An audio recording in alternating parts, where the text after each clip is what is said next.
8 taon na ang nakalipas nang malaman niyang mayroon siyang mga natatanging kapangyarihan. 10 ang edad niya noon, at naglalaro siya sa loob ng bahay gamit ang kanyang kapangyarihan para palutangin ang mga gamit nang pumasok ang kanyang ina. Sa halip na papurihan siya, sinigawan siya ng kanyang ina at sinabihang itigil kung anuman ang ginagawa niya.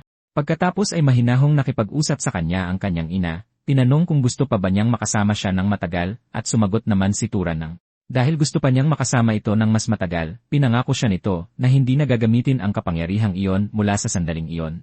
Pinagbilinan siya nitong huwag gagamitin ang kanyang kapangyarihan sa harap ng ibang tao, kaya tinanong ni Turan ang ina kung bakit siya pinagbabawalan. Tinanong siya ng ina kung natatandaan niya ang kwento tungkol sa maharlika at sa kabalyero, at sumagot siya ng sa madaling salita, tinatawag nilang mga wizard ang mga taong gumagamit ng natatanging kapangyarihan tulad niya, maging maharlika man o kabalyero. Gayunpaman, magkaiba ang mga maharlika at kabalyero dahil ang mga maharlika ay inapo ng mga banal na nilalang, ang mga Freyan, na bumaba mula sa langit para iligtas ang mga sinaunang tao. Sa kabilang banda, ang mga kabalyero ay inapo ng mga maharlikang may halong dugo ng mga ordinaryong tao, kaya naman may malaking pagkakaiba ang mga maharlika at kabalyero kahit pa sa hanay ng mga wizard. Ipinaliwanag ng ina na kaya hindi niya maaaring gamitin ang kanyang kapangyarihan ay dahil namana niya ito sa kanyang ama na isang kabalyero. Nabanggit nitong maraming masasagwang maharlika sa labas ng bayan na itinuturing na mga alipin ang mga kabalyero. Mahigpit siyang pinakiusapan na laging ilihim ang katotohanang isa siyang wizard. Makalipas ang 8 taon, sinisiguro pa rin ni Turan na hindi niya sinisira ang pangakong ito, at patuloy niya itong tinutupad dahil wala naman siyang interes na ibunyag na isa siyang wizard. Sa totoo lang, wala siyang balak bumaba ng bundok para pumunta sa nayon. Sa nayon, 2 ordinaryong bata ang naglalaro at nagkukunwaring wizard at halimaw hanggang sa dumating si Lolo Rabus, ang kilalang matanda sa nayon. Tinanong siya ng bata kung ano ang dapat gawin para maging wizard, at ipinaliwanag niyang hindi ka magiging wizard dahil lang sa gusto mo. Ipinaliwanag ni Rabus na ang mga wizard ay ang pinakamataas na antas ng sangkatauhan, ang mga namumuno sa mga tao mula sa pinakamataas na kaharian. Sila ay mga maharlika at kabalyero na nagmana ng kakayahang gumamit ng mahiwagang kapangyarihan mula sa kanilang mga ninuno, ibig sabihin, sa kasamaang palad, hindi maaaring maging wizard ang 2 bata. Laking gulat ng isang taganayon sa likod ni Rabus na naging napakatalim ng pananalita nito sa mga bata. Pagkatapos ay sinabi niya sa matanda na nakabalita siya tungkol sa isang halimaw na kakalitaw lang. Kinumpirma ito ni Rabus at sinabing isa sa mga taganayon na si Rop ang nakasalubong sa halimaw noong nakaraang gabi. Sinasabing nababalot ito ng napakaitim na anyino, at isa raw itong malaking leopardo na kasing laki ng bahay. Gayunpaman, sinabi ni Rabus na huwag silang mag-alala dahil pumunta na sa lungsod ang kapitan ng nayon para humingi ng tulong sa isang wizard, at siguradong may isasama itong pabalik upang mapuksa ang halimaw. Nakahinga sila ng maluwag nang marinig ito, at sinabihan ng isang taganayon ang mga bata na pansamantalang bawal silang pumunta sa kagubatan para na rin sa kanilang kaligtasan. Maliwanag na imposible talagang mapatay ng isang ordinaryong tao ang isang halimaw, kaya naman kailangan ng isang wizard. Tinanong ng isang taganayon si Rabus kung alam ba ng lahat sa nayon ang balitang ito, at sumagot siya ng tinanong naman ng lalaki kung alam ba ito ng pastol sa burol na si Turan. Samantala, nakaka-relax lang si Turan sa burol at nagpapahinga habang ginagawang unan ang kanyang mga tupa. Tumitig si Turan sa maaliwalas na kalangitan at nagreklamo kung gaano nakakabagot ang lahat dahil iyon at iyon lang ang nakikita niya araw-araw. Napabuntong hininga ng pagkadismaya si Turan, at sinabing makakalimutan na talaga niya kung paano magsalita kung magpapatuloy na ganito ang sitwasyon. Maya-maya pa ay sumulpot si Rabus at pinagsalitaan siya ng masakit dahil sa pagtulog kahit hindi pa naman lumulubog ang araw. Binaliwala ni Turan ang matanda na para bang wala ito roon, at sinabihang tumabi dahil hinaharangan nito ang sikat ng araw. Hindi makapaniwala si Rabus na napakawalang galang niya, at tinanong kung kinikimkim pa rin ba nito ang nangyari sa nakaraan. Ito yung insidente kung saan gusto ni Rabus na palihim na gawing pag-aari ng bayan ang mga tupa matapos pumanaw ang ina ni Turan. Nang walang pag-aatubili, diretsahang ipinaalam ni Turan na talagang nagtatanim pa rin siya ng galit laban dito. Sinabi ni Turan na hindi siya ganoon kabait para ipamahagi pa ang ipinamanang yaman ng kanyang ina. Dagdag pa rito, pinamukha niya sa matanda na hindi sila sapat na magkaibigan para kumustahin pa siya nito, at sinabihan ang matanda na sabihin na ang gusto nitong sabihin bago lumayas. Nainsulto ang matanda sa malamig na tugon ni Turan kaya gusto na sanang magwala sa galit nito, ngunit napigilan siya dahil sa malamig na ekspresyon ni Turan. Sa wakas, sinabi ng matanda kung bakit siya naroroon at binalaan si Turan tungkol sa halimaw na kakalitaw lamang. Inilarawan ng matanda kung gaano kalaki at kadelikado ang halimaw, ngunit hindi man lang natinag si Turan. Nagulat si Rabus na hindi ito nagulat kahit pa siya ang malamang na maging unang target sa nayon. Inamin ni Rabus na sadyang napakatapang ni Turan, at hindi niya alam kung bakit ganoon na lang ito katapang. Ngunit sinabi niya ritong pumunta na sa lungsod ang kapitan para humingi ng tulong sa isang wizard. Pinayuhan niya si Turan na mag-ingat dahil nag-aalala lamang siya para rito. Subalit nakipagtalo si Turan sa matanda at sinabing hindi ito sa kanya nag-aalala kundi sa mga tupa niya. Kumulo ang dugo ni Rabus nang marinig ito, pero sinabihan lang siya ni Turan na umalis na dahil nasabi na naman nito ang gusto nitong sabihin. Ininsulto pa niya ito na napakabaho raw ng hininga nito, kaya malungkot at bagsak balikat na naglakad palayo ang matanda. Kung pag-uusapan naman ay mga halimaw, sila'y mga mabangis na hayop na may mahiwagang kapangyarihan at mahika. Kung ano ang mga wizard sa mga tao, ganoon din ang mga halimaw sa mga hayop. Nasasabik si Turan dahil sa wakas makakakita na rin siya ng isang wizard ng personal, pero hindi rin siya lubos na tiyak kung magiging espesyal ba ang wizard na yon dahil isang liblib na nayon lamang ang humingi ng tulong. Gayunpaman, interesado pa rin siyang makakita dahil gusto niyang malaman kung gaano sila kalakas. Maya-maya, may naamoy na dugo si Turan at sinimulan niyang sundan ang amoy nito. Hindi nagtagal, natagpuan niya ang natitirang labi ng matanda na kalalapit lang para balaan siya. Napunit ang katawan nito na parang papel, at nagtaka si Turan dahil nagpunta lang ang matanda para balaan siya, pero ito pa ang naunang mamatay. Nanatiling malamig at walang emosyon ang mukha ni Turan habang sinusuri ang katawan. Napagtanto niyang hindi ordinaryong ligaw na hayop ang pumatay sa matanda, kaya tiyak na gawa ito ng halimaw. Hindi pa siya natatapos sa kanyang konklusyon nang lumabas ang salarin mula sa kabubatan, at mukha itong eksakto kung paano inilarawan. May maitim itong aura sa paligid, mukhang napakalaki, at may mabangis at nakakatakot na mukha. Pagdating sa mga halimaw, itinuturing itong napakalakas kaya naman hindi ito kaya ng mga ordinaryong tao. Narinig ito ng anak ni Rob at naniwalang katapusan na ng kanilang nayon, ngunit tiniyak ng kanyang ama na kayang puksain ng wizard ang halimaw. Pinaliwanagan niya ang anak na hindi matatalo ang wizard laban sa halimaw dahil kaya nilang tapusin ang mga halimaw sa isang salita lamang. Ngayong kaharap na ni Turan ang halimaw, ni Katiting na takot ay wala sa kanya habang mahinahon niyang inuutusan ang halimaw na mamatay. Tumama ang isang malakas na alon sa halimaw na nagpatalsik dito pa atras, ngunit nanatiling matatag ang halimaw tulad kanina. Natigilan si Turan dahil hindi umubra ang una niyang atake. At habang abala siya sa pag-iisip ng ibang diskarte, biglang sumagpang sa kanya ang halimaw. Gumamit ulit si Turan ng isang utos at sinabihan itong huminto, subalit muntik na siyang tamaan ng halimaw. Laking gulat ni Turan na hindi umepekto ang dalawang utos na ginamit niya, at bago pa siya makakilos, galit na lumingon ang halimaw para atakehin siya. Tumalon pa atras si Turan para iwasan ang atake ng halimaw, at nagpa siyang magseryoso. Ginamit ni Turan ang pamamaraan ng isang pastol, at inilabas niya ang kanyang tirador. Inilagay niya ang bato sa tirador at ginamitan ng mahika para mas patigasin ito bago ipukol sa halimaw.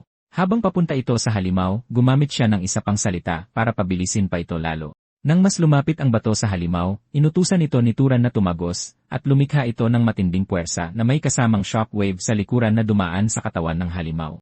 Pero hindi ito sapat para patayin ang halimaw. Sumugod ang halimaw patungo kay Turan, ngunit hindi nito alam na hindi pa tapos si Turan dahil pabalik na ang bato na parang bumerang, puntirya ang ulo nito. Taglay ang matindi at pambihirang puwersa, bumaon ang bato at biniyak ang likod ng ulo ng halimaw bago pa man ito makalapit kay Turan. Dahil sa lupit ng puwersa ng batong ipinukol, bumagsak sa lupa at namatay ang halimaw at nanatiling kalmado si Turan sa buong pangyayari. Napagpasyahan na lang niyang itapon sa bangin ang katawan ng halimaw habang iniisip kung paano lang siya palaging binibigyan ng sakit ng ulo ng mga taga-nayon.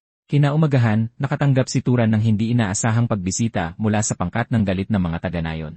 Walang awang kinalampag nila ang kanyang pinto at pilit siyang pinalalabas. Mukhang naroon sila para akusahan siya sa pagpatay kay Rabus at sinakman ng nagumunang lalaki ang kwelyo ni Turan sabay sabing wala siyang hiya. Inakusahan niyang sinaktan ni Turan si Rabus bago ito itinapon para kainin ng mga halimaw. Kalmadong sumagot si Turan na naiintindihan niya kung bakit siya ang gusto nilang pagbintangan dahil ang pinakamatandang lalaki sa nayon ang namatay ng mag-isa sa halip na ang mga binatang masyadong duwag para labanan ang halimaw. Sabi ni Turan, pinipili nilang ipagdiinan ito sa kanya dahil ito ang pinakamadaling paraan para ibaling ang sisi nila sa kanya. Talagang kinagalit ito ng lalaki at sinuntok nito si Turan sa mukha, subalit madali nitong naiwasan ang atake. Agad namang gumanti si Turan ng isang matinding headbutt sa lalaki, kaya parang gripong umagos ang dugo sa ilong nito. Sa totoo lang, natutuwa si Turan na mayroon siyang mahika dahil pinapadali nito ang lahat ng bagay. Dahil kapag ginusto niya ang isang bagay, nangyayari ito kapalit ng kanyang mana. Sumugod kay Turan ang isa sa mga atake para hampasin siya ng kahoy, ngunit mahinang bumulong si Turan at inutusan itong madapa. Nangyari ang gusto niya at biglang natisod ang lalaki bago pa man makalapit kay Turan. Patuloy na pinaglaruan ni Turan ang iba pa dahil hindi na niya kailangang magseryoso para lang pabagsakin sila. Ang tanging balak lang niya ay bugbugin sila ng sapat para hindi sila mamatay. Kinuha agad ni Turan ang kahoy mula sa isang lalaki at inihampas iyon sa mismong mukha nito habang ginagawa siyang pansangga mula sa pag-atake ng iba. Sa huli, madaling napatumba ni Turan ang lahat habang patuloy na itinatago ang sikretong siya ay isang wizard. Matapos silang bugbugin, sinermonan sila ni Turan, at sinabing sana ibinuhos na lang nila sa pag-aayos ng burol ni Rabus ang lakas na ginamit nila sa pag-atake sa kanya. Matapos makipagbugbugan sa mga lalaki, tinanong ni Turan ang mga babaeng kasama nila kung nakipag-away din sila sa kanya. Ngunit itinaas ng mga babae ang kanilang mga kamay at sinabing wala silang gustong gulo dahil nandyan lang daw sila para batiin siya. Wala namang pakialam si Turan dahil wala rin silang lakas ng loob na labanan siya tulad ng mga lalaki, kaya sinabihan niya ang mga babae na kaladkarin pabalik sa paanan ng bundok ang mga lalaki. Nang bumalik si Turan sa loob ng kanyang bahay, alam niyang hindi lang dyan matatapos ang pangyayaring ito dahil gagamitin pa nila itong dahilan para lokohin siya sa presyo kapag bumaba siya sa nayon upang makipagkalakalan. Gayunpaman, wala talaga siyang pakialam dahil pwede niya naman silang bugbugin hanggang sa mabigyan siya ng patas na presyo. Naniniwala si Turan na wala nang manggugulo sa kanya mula ngayon dahil binigyan niya na ang mga ito ng isang matinding leksyon. Hindi pa siya natatapos magsalita nang may kumatok sa pinto, kaya padabog niya itong binuksan at nagtanong kung sino yon. Laking gulat niya dahil ang lalaking nakatayo sa labas ay hindi mukhang taga roon. Tinanong siya ni Turan kung sino siya, at sumagot ang lalaki na gusto lang sana niyang humingi ng pabor tungkol sa kanyang paglalakbay, pero mukhang naabala niya si Turan. Humingi ng pasensya si Turan sa kanyang kabastusan, at sinabing mayroon kasi siyang mga hindi inaasahang bisita kanina. Sa totoo lang, hindi rin alam ni Turan kung tama ba ang naging sagot niya dahil hindi naman siya nakikipag-usap sa mga taga-nayon, kahit pa tinuruan siya ng kanyang ina ng magandang asal. Sa kagustuhang bumawi, sinabi ni Turan sa estranghero na pwede siyang pumasok kung naghahanap siya ng matutuluyan. Hindi nagtagal, naghanda si Turan ng masasabing isang piging para sa estranghero. Habang kumakain, nagkwentuhan sila, at sinabi ni Turan na hindi talaga siya nakikihalubilo sa mga tao roon dahil ipinanganak at lumaki siya sa burol. Sa katunayan, buong buhay na siyang namumuhay bilang isang pastol, at sinabi niya sa estranghero na nakakapagtaka na may mga turista sa maliit nilang bayan. Nakakagulat na pinuri siya ng lalaki, na nagsabing may maganda siyang asal para sa isang taong lumaking mag-isa bilang pastol. Inamin ni Turan na natutunan niya ito sa kanyang ina, pero binanggit niyang pumanaw na ito dahil sa sakit. Gumawa ng relihiyosong senyas ang estranghero habang sinisiguro kay Turan na nasa langit na ang kanyang ina dahil napalaki siya nitong mabuting anak. Pagkatapos nito, bumalik sila sa normal na kwentuhan at tinanong siya ni Turan kung anong sadya niya sa probinsyang iyon. Sinabi ng estranghero na mayroon siyang kontrata dahil may nagpapatumba sa kanya ng isang halimaw sa nayon na nagpapatunay na isa siyang salamangkero. Gulat na gulat si Turan nang marinig ito at naisip niyang ang lalaking ito ang salamangkerong si Rabus na tinutukoy niya. Sinabi ng salamangkero na may itatanong siya, at sumagot si Turan na malaya siyang magtanong.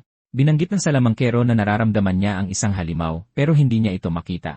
At mas nakakapagtaka na sobrang kalmado ni Turan sa sitwasyon, kahit na alam niya ang mga nangyari. Sinabi ng salamangkero na si Turan ang perpektong biktima para sa halimaw, pero hindi siya mukhang natatakot. Sinabi ng salamangkero na napakatapang ni Turan para sa isang pastol na hindi pa kailanman lumabas ng bayan. At sa kalmado ngunit seryosong boses, tinanong ng salamangkero kay Turan kung sino ba talaga siya. Binitawan ng salamangkero ang matinding tanong kung isa rin ba siyang salamangkero, na agad nagpapanik kay Turan para pagtakpan ito. Sa isang alaala, tinanong niya ang kanyang ina kung anong mangyayari kapag may nakatuklas na isa siyang salamangkero. Pinaliwanag ng kanyang ina na may mga masasamang maharlika, gamit ang mga pastol na tulad nila bilang halimbawa. Sinabi niya rito na kung ang mga maharlika ay mga pastol na tulad nila, ang mga kabalyero naman ay parang mga aso na inaalagaan ng mga maharlika.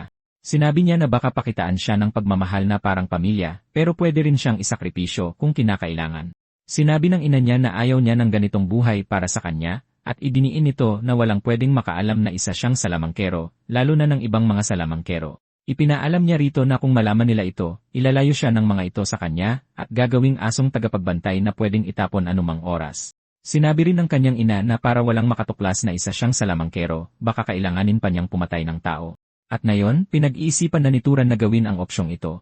Nakita ng salamangkero ang nanlalamig na ekspresyon sa mukha ni Turan, at tinanong siya kung bakit hindi siya sumasagot. Bago pa man makakilos si Turan para patayin siya, pinakalma ng salamangkero ang sitwasyon at sinabing biro lang ang lahat. Pero sinira lang ito ng seryoso niyang reaksyon. Kumumbaba naman si Turan dahil nagulat din siya at humingi ng pasensya, sabay sabing hindi talaga siya marunong sumakay sa biro. Gayunpaman, sinabi ng salamangkero na siya dapat ang humingi ng pasensya sa pagpapagulat sa kanya. Ngumiti si Turan at sinabi sa salamangkero na ito ang unang beses na makarinig siya ng biro mula sa isang salamangkero, kaya hindi siya nakapaghanda. Ipinaalala ng salamangkero kay Turan na hindi pa pala sila nagpapakilala sa isa't isa, at sinabi niyang siya si Kaorn, isang lagalad. Nagkamay silang dalawa, at ipinakilala na rin ni Turan ang sarili niya. Sinabi ni Turan na magiging 18 na siya ngayong taon, at binanggit naman ni Kaorn na magiging 75 na siya. Nagulat dito si Turan dahil hindi mukhang matanda si Kaorn, at ipinaliwanag naman nito na mas mabagal tumanda ang mga salamangkero kaysa sa mga ordinaryong tao. Idinagdag pa niya na mas mahaba rin ang buhay nila, at tinanong siya ni Turan kung paano siya nauwi sa pagiging isang lagalad. Binanggit ni Kaorn na matapos siyang magsilbi sa pamilya Arabian ng 60 taon, umalis na lang siya, at nagdesisyong maglakbay ng hindi namamalagi sa isang lugar. Nang hindi namamalayan, napunta na sila sa malalim na usapan, kaya nagulat si Turan na kaya pala niyang maging komportable sa isang estranghero. Nang mapansing gumagabi na, sinabi ni Kaorn kay Turan na kailangan na niyang umalis. Naglapag si Kaorn ng pilak na Arabian sa mesa, at sinabi kay Turan na ito ang pinakapurong pilak na barya, kaya sapat na ito bilang bayad sa pagkain.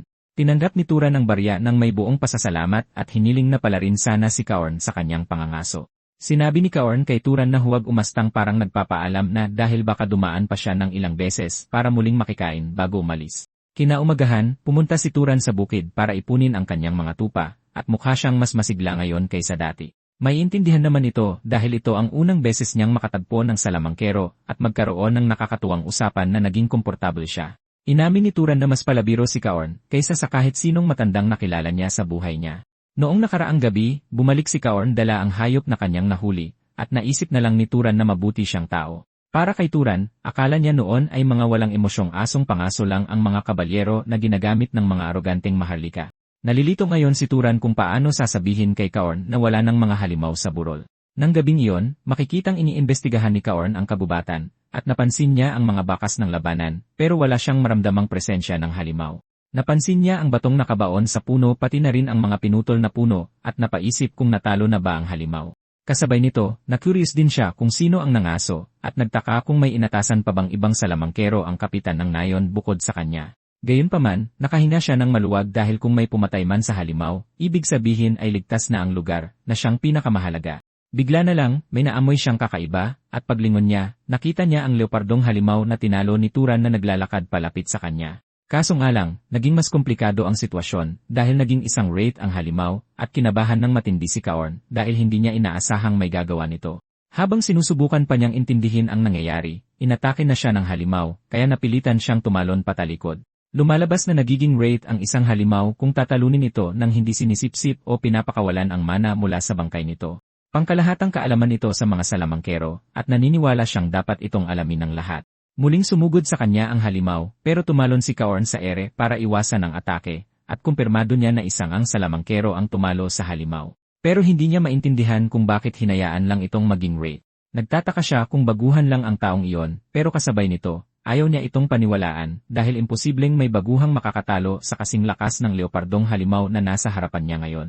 Dahil hindi niya lubusang maintindihan kung bakit hinayaang maging wraith ang halimaw, naisip na lang ni Kaorn na kailangan niya itong puksain. Lumikha si Kaorn ng isang magic arrow at ipinutok ito sa halimaw, pero sa laking gulat niya, nawalan ng epekto ang mahika niya. Nagulat si Kaorn dito dahil ang ibig sabihin lang nito ay mas malakas ang mana ng halimaw kaysa sa kanya. Maya-maya pa'y naglaho ang halimaw sa mismong harapan niya, kaya nagpanik siya dahil hindi na niya alam kung anong susunod nitong gagawin sa kanya. Biglang lumitaw ang halimaw sa likuran niya at pinakawalan ang isang malakas na paghiwa. Muntikan nang makaiwas si Kaorn pero nasugatan pa rin siya. At dito niya napagtanto na kalaban niya ang isang halimaw na hindi kakayanin ng isang ordinaryong kabalyero.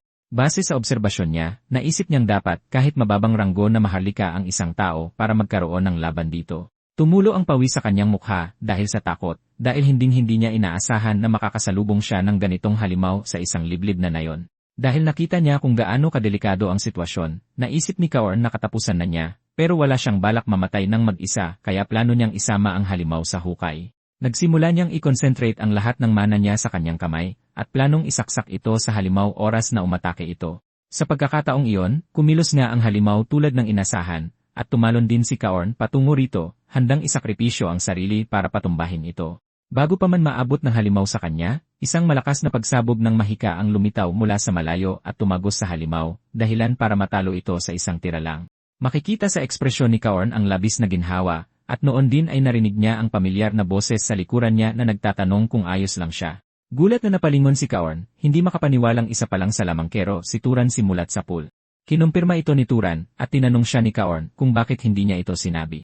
Nanatiling tahimik si Turan nang marinig ito, kaya iniba ni Kaorn ang tanong at tinanong kung bakit niya ito tinulungan samantalang pwede naman siyang umalis na lang.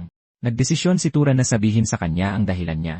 At para malaman ito, binalikan niya ang gabi bago nito kung saan bumalik si Kaorn dala ang ligaw na hayop na nakuha niya.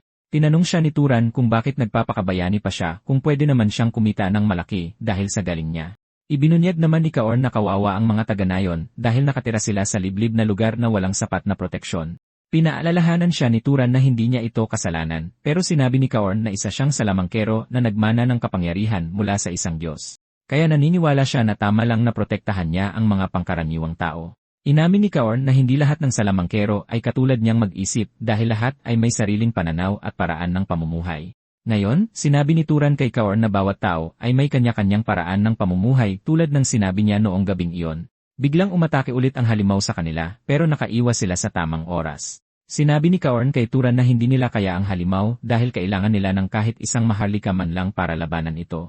Inutusan ni Turan si Kaorn na umalis na at sabihan agad ang kapitan ng Nayon para makalikas sila habang pinipigilan niya ang halimaw. Sa totoo lang, nag-aalala si Kaorn na wala siyang laban sa halimaw pero wala siyang magagawa kundi gawin ang bahagi niya. Maya-maya pa'y sinabi ni Turan na hindi na niya kailangang mag-alala dahil kung tumama ang huli niyang atake, wala na siyang dapat ikabahala. Nagulat si Kaorn nang marinig ito dahil pinapahiwatig ni Turan na hindi pa yon ang buong lakas na inilabas niya sa huling atake. Dahil dito'y nagulat si Kaorn kasi halos kapantay na o mas higit pa ni Turan ang antas ng mga maharlika. Pinagmasdan ni Kaorn habang nagsisimulang sipsipin ni Turan ang mana sa hangin, naghahanda para sa isang matinding atake. At dito na napagtanto ni Kaorn na nasa harapan siya ng isang salamangkero na may kapangyarihang baliktarin ang mundo. Kasabay nito, handa si Turan na ibigay ang lahat dahil kuryoso rin siya kung hanggang saan ang hangganan ng kanyang lakas. Sa umaapaw na mana sa paligid niya, nagawa niyang makapag-ipon ng sapat na mga bato para gawing pambato laban sa Wraith. Sinabi naman ni Kaorn sa kanya na hindi niya papayagang kalabanin nito ang Wraith ng mag-isa dahil gaano man kagaling ang kanyang talento, masyadong mabigat na kalaban ang Wraith. Naisip ni Kaorn na kailangan nilang magsanib puwersa, pero agad nagbago ang isip niya nang pakawalan ni Turan ang una nitong atake, at nakita niya kung gaano ito kadelikado. Napagtanto niyang magiging sagabal lang siya, at ang tanging magagawa niya sa sandaling iyon ay hayaang mamukadkad ang husay ni Turan. Nag-iwan ng matinding puwersa ang atake ni Turan, pero nang mawala ang alikabok, nanatiling buhay ang Wraith. Nagulat si Turan dito, at ipinaalam sa kanya ni Kaorn na hindi niya mapapatay ang Wraith gamit ang pisikal na atake. Tinanong ni Turan si Kaorn kung paano niya ito mapapatay ng walang pisikal na atake, at sumagot siya na apoy o kidlat lang ang tanging paraan para patayin ito. Sinunod ni Turan ang payo ni Kaorn at sinubukan itong sunugin, pero hindi ito gumana, kaya sinabi ni Kaorn na mali ang ginagawa niya. Hindi makapaniwala si Kaorn na hindi man lang alam ni Turan ang pinakapangunahing kaalaman ng isang wizard, dahil para magamit ang kapangyarihan sa ibang nilalang, ang pagbuo ng tamang proseso ang pangunahing kailangan. Nagsimulang mapagtanto ni Kaorn na baka si Turan ang pumatay sa halimaw at hinayaan itong maging isang Wraith. Patuloy na naghasik ng lagim ang Wraith sa pagtatangkang makuha si Turan, pero may napagtanto itong isang katotohanan, at ito ay hindi pa nakakasipsip ng mana si Turan sa buong buhay niya. Pagkatapos ay sinabihan ni Kaorn si Turan na huwag magliyab ng apoy, kundi kailangan niya itong buuin, sa katirahin. Sinunod ni Turan ang mungkahi ni Kaorn, at nagsimula siyang bumuo ng apoy sa kanyang palad. Normal lang pala sa isang wizard ang lumikha ng apoy, pero ang pagkontrol dito ang nagiging problema dahil nangangailangan ito ng espesyal na pagsasanay. Gayunpaman, naiwan siyang gulat nang bumuo si Turan ng bolang apoy ng walang kahirap-hirap. Pagkatapos ay pinakawalan ni Turan ng apoy sa Wraith, na lalong tumitindi habang dumidikit ito sa kalaban. Sumigaw sa sakit ang Wraith, at sinabihan siya ni Kaorn na patuloy na dagdagan ang mana sa apoy para hindi ito mamatay dahil kailangan niyang sunugin ng tuluyan ang lahat sa Wraith. Pinanatili ni Turan ang tindi nito habang nananatiling kalmado hanggang sa tuluyang masunog ang Wraith at maging isang sunog na kalansay, na ikinagulat ni Kaorn dahil nanalo lang sila laban sa isang matinding kalaban. Nataranta si Kaorn dahil ang isang Wraith na mangangailangan pa sana ng isang maharlika ay madaling natalo ng isang pastol mula sa kabundukan. Tinanong ni Turan si Kaorn kung tapos na ba, at sinabihan siya ni Kaorn na sipsipin muna ang mana kung ayaw nitong makalaban ng isa pang Wraith sa lalong madaling panahon. Tinanong ni Turan kung paano niya ito gagawin, at ipinaliwanag ni Kaorn na kailangan niyang isipin na may sinisipsip siya papasok sa katawan niya. Tumango si Turan, at iniunat niya ang kanyang kamay para gawin ang sinabi nito. Pagkatapos noon, nagsimulang lumabas ang mana mula sa katawan ng halimaw, at tuluyan itong pumasok sa katawan niya. Sinabi ni Kaorn kay Turan na makakaramdam siya ng kakaibang sarap, at inamin ni Turan na hindi pa nga siya naniwala noong una. Napilitang magtanong si Kaorn kung unang beses ba talaga nitong sumipsip ng mana, at sumagot si Turan ng lumalabas na pagkatapos ng unang paggising ng isang tao, dahan-dahang lumalago ang mana sa paglipas ng panahon, at ang pinakamagandang paraan para palagin ito ay ang pagpatay ng mga halimaw o wizard para sipsipin ang mana nila. Gayunpaman, mas nakakagulat na ito ang unang pagsipsip ng mana ni Turan, at kaya na niya agad hawakan ang mahika sa ganitong antas. Ipinapakita nito kay Kaorn na nasa ibang antas ang likas na potensyal ni Turan. Biglang tinawag ni Kaorn ang pangalan ni Turan, humihingi ng tawad sa pagiging bastos niya habang tinatanong kung saang pamilya siya nabibilang. Sinabihan lang ni Turan si Kaorn na asikasuhin muna ang sugatang braso nito, at laking gulat ni Kaorn nang marinig ito. Bumalik sila sa bahay ni Turan, at pagkatapos linisin at lagyan ng benda ang braso, humingi ng tawad si Kaorn dahil binigyan niya ng problema si Turan. Gayunpaman, pinaalalahanan ni Turan ang matanda na ilang beses na niyang sinabi na hindi siya mula sa isang tanyag na pamilya dahil isa lang siyang pastol na hindi man lang kilala ang sariling ama. Tinanong siya ni Kaorn kung bakit pinili ng isang malakas na tulad niya ang maging pastol. Tiniyak ni Kaorn kay Turan na wala siyang intensyong maliitin siya, pero ipinaalam niya na hindi ito bagay sa kanya. Ibinunyag ni Turan na kahilingan ito ng kanyang ina, at ipinaliwanag kay Kaorn na sinabi ng ina niya na ginagamit lang ng mga maharlika ang mga wizard at tinatapon na lang pagkatapos. Matapos marinig ito, sinabi ni Kaorn kay Turan na matalino ang kanyang ina. Nagulat si Turan dahil inaasahan niyang tatawaging masyadong mapag-alaga ni Kaorn ang kanyang ina, pero sinabi ni Kaorn na matalino ito. Ipinaliwanag niya na may matinding kapangyarihan ang mga wizard, at hindi maiiwasang magdala ito ng gulo. Ipinaliwanag niyang ilang taon na ang nakalipas, nagkaroon ng malaking digmaan sa pagitan ng mga dakilang maharlikang pamilya, at isa itong digmaan sa pagitan ng pamilya ng Arabian, na pinaglingkuran niya, at ng dakilang pamilya ng Zahar. Ibinunyag niyang napakaraming namatay sa digmaang ito, dahil sa humigit kumulang 3,000 kabalyero ng Arabian, mahigit 900 ang nasawi. Sa kasamaang palad, napabilang sa mga nasawi ang lahat ng malalapit kay Kaorn. Binanggit ni Kaorn ang mga namatay sa digmaan, kabilang ang kanyang minamahal na asawa at anak. Ibinunyag ni Kaorn na siya na lang ang natira, kung kaya't medyo tama ang kanyang ina, dahil ang buhay ng isang kabalyero ay mas madali at mas walang kwentang naglalaho kaysa sa mga pangkaraniwang tao. Gayunpaman, ipinaalam niya na may isang bagay na pinagkamalian ang kanyang ina, at ito ang kanyang kakayahan. Naguluhan si Turan dito, at ipinaliwanag ni Kaorn na isa siyang kabalyero na may karaniwang husay lang, pero nagawang pabagsakin ni Turan ang halimaw na hindi niya kinaya. Ipinaalam ni Kaorn kay Turan na ang potensyal niya ay kapantay ng sa isang maharlika, hindi ng isang hamak na kabalyero. Sa katunayan, sinabi niyang nasa mataas na antas ang kakayahan niya. Sinabi ni Turan kay Kaorn na ang kanyang ama ay isang kabalyero ayon sa kanyang ina, pero sa puntong ito, naisip na niyang isa itong kasinungalingan. Subalit ipinaliwanag ni Kaorn sa kanya na may mga batang mas mahina pa sa kabalyero ang ipinapanganak sa mga maharlika, at mayroon ding mga kamanghamanghang bata sa antas ng maharlika ang ipinapanganak sa mga kabalyero. Sinabihan ni Kaorn si Turan na mas mabuti kung aalis siya sa burol. At nang tanungin siya ni Turan kung bakit, sumagot siya na kailangan ng sangkatauhan ng mas maraming maharlika at kabalyero. Lumalabas na hindi pa mga tao ang nasa tuktok ng antas, dahil ang ibang lahi na itinaboy ng mga Diyos ay naghihintay pa rin ng pagkakataong makabalik muli. Sa gitna ng posibleng pagkasirang ito, patuloy lang sa pakikidigma ang mga maharlika laban sa isa't isa. Sinabi ni Kaorn kay Turan na ito ang mismong dahilan kung bakit kailangan pa rin nila ng malalakas at mababait na maharlikang tulad niya. Naglakad si Kaorn papunta sa pinto at tinanong si Turan kung masaya na ba siya sa buhay bilang pastol. Sandaling nag-isip si Turan, at tinanong niya si Kaorn kung ano ang mapapala niya sa pagbaba ng bundok, at sumagot si Kaorn na nakadepende ang lahat sa kung ano ang gusto niya. Binanggit ni Kaorn na mahirap makamit ang lahat ng bagay mula sa kasikatan hanggang sa pamilya, pero nakasalalay ito sa kanyang imahinasyon. Habang paalis si Kaorn sa bahay, sinabi niya kay Turan na maaari itong maging isang lagalag na katulad niya, na pumapatay ng mga halimaw na nagbabanta sa mga tao, o maging isang manlalakbay na sumusulong sa mga hindi pa natutuklasang lugar. Sa katunayan, pwede pa siyang magpaampon sa isang pamilya at tahakin ang landas ng kapangyarihan. Sinundan ni Turan si Kaorn at sinabi nitong tama siya dahil mas magiging kawili-wiling lumabas sa mundo kaysa mag-alaga ng tupa sa burol.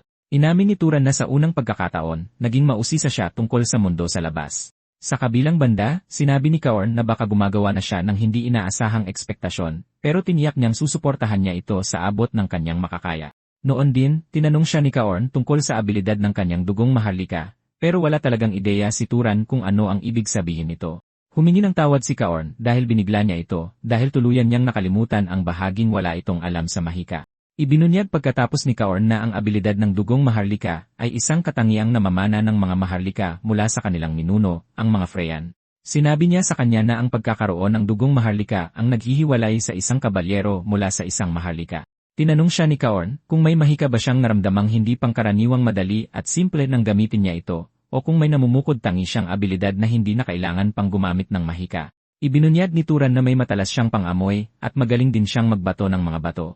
Ipinagbigay alam sa kanya ni Kaorn na maaaring ituring na abilidad ng dugong maharlika ang talas ng kanyang pang-amoy at ang paghagis ng sandata ay isa rin sa mga katangian ng pamilya Arabian. Sinabi niya na karaniwang katangian ito pero sinabihan ni Kaorn si Turan na magkwento pa. Matapos ibunyag ang lahat ng kanyang abilidad, napansin ni Turan na nag-iba ang ekspresyon ng mukha ni Kaorn. Tinanong ni Turan kung bakit, at ibinunyag ni Kaorn na sa wakas ay nalaman na niya kung saang pamilya malapit si Turan, at tinanong siya ni Turan kung aling pamilya ito. Sa malamig na boses, ibinunyag niyang isa ito sa mga dakilang pamilya, ang pamilya Zahar, ang mismong kumalaban sa pamilya Arabian. Pagkarinig dito ni Turan, agad niyang naintindihan ang biglang pagbabago sa ekspresyon ni Kaorn. Hindi makapaniwala si Turan na galing siya sa mismong pamilyang labis na kinamumuhian ni Kaorn. Iniwan nitong nag-iisip si Turan kung ano nga ba ang dapat niyang sabihin sa matanda sa sandaling iyon. Naisip niyang humingi ng tawad, pero napagtanto niya na ang nangyari ay resulta ng mga aksyon ng mga miyembro ng pamilyang hindi pa niya nakikilala, kaya para na rin silang mga estranghero. Napansin ni Kaorn ang pag-aalala sa mukha niya, at tinapik niya ito sa balikat, sinasabihang huwag nang isipin ang nangyari dahil hindi naman ito sumali sa digmaan. Kasabay nito, sinubukang may sabihin ni Turan, pero ipinaalam sa kanya ni Kaorn na usapin iyon ng mga matatanda. Sinabi nito sa kanya na kung susubukan nilang hugasan ng dugo ang isa pang dugo, magpapatuloy lang sila sa habambuhay na pag-aaway. Tinanong ni Turan kung wala ba itong pagsisisi sa sinabi nitong pagpapababa sa kanya sa burol. Inamin niyang kung bababa ng burol si Turan para maghanap ng kapangyarihan, tiyak na mauwi siya sa pagsali sa pamilya Zahar, pero tiniyak niyang nagtitiwala siya sa pagkatao ni Turan. Walang ideya si Turan sa sinasabi niya, at sinabi ni Kaorn na tinutukoy nito ang kabutihan sa kanyang puso, na nagtulak sa kanya para iligtas siya mula sa halimaw. Bukod pa rito, ibinunyag ni Turan ang pagkataong itinago niya sa buong buhay niya. Sinabi ni Kaorn na may posibilidad na kung may isang katulad ni Turan na maupo sa kapangyarihan sa pamilya Zahar, mapipigilan niyang mangyari muli ang isa pang malagim na digmaan. Tumalikod pagkatapos si Kaorn para umalis, sinasabihan si Turan na hindi na kailangang masyadong isipin ang lahat dahil hindi pa naman nakakapagdesisyon si Turan kung sasali siya sa pamilya Zahar o hindi. Pinigilan siya ni Turan, sabay sabing malinaw na ang isip niya dahil gusto na niyang bumaba ng bundok. Pinuri siya ni Kaorn na nagsabing tama ang naging desisyon niya, pero sinabi ni Turan na hindi siya aalis agad at ipinaalam niya kay Kaorn na bababa lang siya kapag gumaling na ang sugat nito. Nagulat si Kaorn nang marinig ito at inamin niyang mabuting tao si Turan. Kalaunan, umupo si Kaorn para ipaliwanag ang mga pangunahing kaalaman sa lahat ng bagay kay Turan, sinasabing para makagamit ng mahika, kailangan niya ng mana, na siyang dahilan kung bakit ito tinatawag na susi sa walang hanggang kapangyarihan. Sinabi niya kay Turan na hindi talaga ito ganap na kapangyarihan tulad ng ipinapahiwatig ng pangalan, pero sinabi niya rito na para makagamit ng mahika, kailangan niya ng mana na akma dito. Nagtanong si Turan tungkol sa pamantayan ng mana na akma sa mahika. At ipinaalam ni Kaorn sa kanya na ang hirap ng mahika ay higit na nakadepende sa tatlong bagay. Ang una ay dugong maharlika, ang pangalawa ay likas na pagkahilig, at ang pangatlo ay ugnayang sanhi at bunga. Ang una, na siyang dugong maharlika, ay nakadepende sa dugong pinagmulan niya noong ipinanganak siya, at naangkop ito sa karamihan ng mga maharlikang hindi kabalyero. Nagbigay siya ng halimbawa nito at sinabing mahihirapan si Turan na pagalingin ang sarili niyang mga sugat gamit ang mahika dahil hindi siya mula sa dugong revista sa timog na kayang gawin ang ganitong bagay kahit walang pagsasanay. Para sa pangalawa, na siyang likas na pagkahilig, sinabi ni Kaorn na mas o higit pa itong itinuturing na pamilyaridad. Ito ang konsepto kung saan madaling nagagawa ng isang salamangkero ang mga bagay na mas gusto nila o nakasanayan na nila. Halimbawa nito ay kung paano siya nakagawa ng bolang apoy na parang nagbabato lang ng bato. At kinumpirma ito ni Turan, sabay sabing kung apoy lang siguro ang ginawa niya, baka hindi niya nakuha ang bilis o lakas nito. Ang huli ay ang ugnayang sanhi at bunga, pero inamin niya na hindi niya rin ito lubos na naintindihan. Tinanong ni Kaorn si Turan kung ano sa tingin niya ang mangyayari kung susubukan siyang patayin ng direkta gamit ang mana, at sumagot si Turan na may lilitaw na liwanag mula sa ulo nito, at iyon na yon. Sinabi ni Kaorn sa kanya na ito ang mismong pangyayaring nagaganap dahil sa kakulangan ng ugnayang sanhi at bunga. Inilagay niya ang kanyang kamay sa ibabaw ng isang tasa sa mesa na nagpakulo sa laman nito. Ipinaalam niya na nangyayari ang ganito kapag walang tamang dahilan para sa inaasam na resulta at kapag masyadong mahirap ang kailangang makamit.